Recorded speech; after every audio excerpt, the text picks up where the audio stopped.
Have you ever popped a sheet of bubble wrap just for fun? That satisfying snap of bubbles bursting between your fingers, it's practically therapeutic. But what if I told you that this iconic invention almost didn't exist?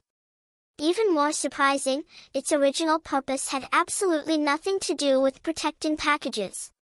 In fact, bubble wrap's journey from failure to global success is a story of creativity, persistence, and a bit of accidental genius.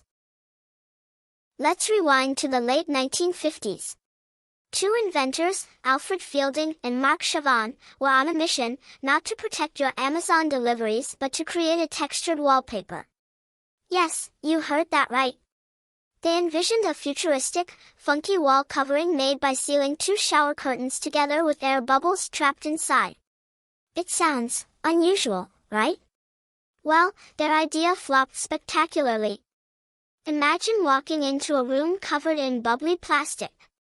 It wasn't exactly the elegant, modern look people wanted for their homes. The wallpaper idea was dead on arrival. But Fielding and Chavon weren't ready to give up just yet. They looked at their quirky creation and thought, what else can we do with this? Their next idea? Greenhouse insulation. They figured the trapped air bubbles could regulate temperature and protect plants from extreme weather. It made sense in theory, but it didn't take off either. Farmers weren't convinced. By now, most people would have thrown in the towel.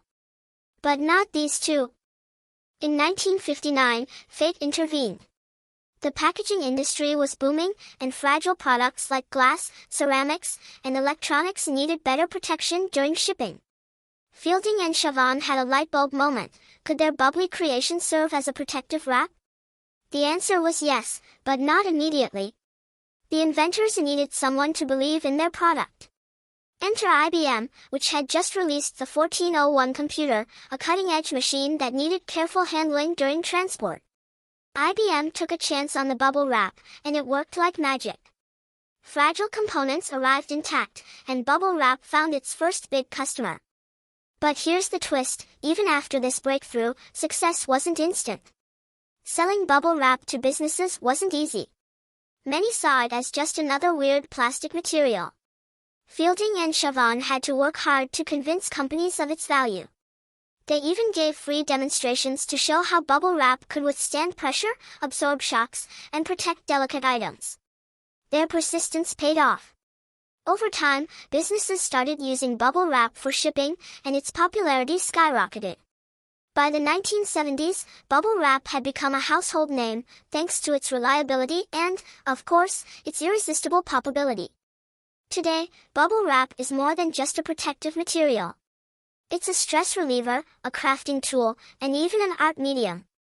Yet, it's wild to think that it all started as a failed wallpaper idea. So, what's the moral of the story? Sometimes, failure is just the beginning. Fielding and Chavon could have given up after their wallpaper flopped, but they didn't. They pivoted, adapted, and found an unexpected use for their creation. Next time you pop a sheet of bubble wrap, remember this: behind each satisfying pop is a story of creativity, resilience, and the belief that even the quirkiest ideas can change the world. Now, here's a question for you. What everyday object do you think started as a failure? Let me know in the comments. I'd love to explore its story next.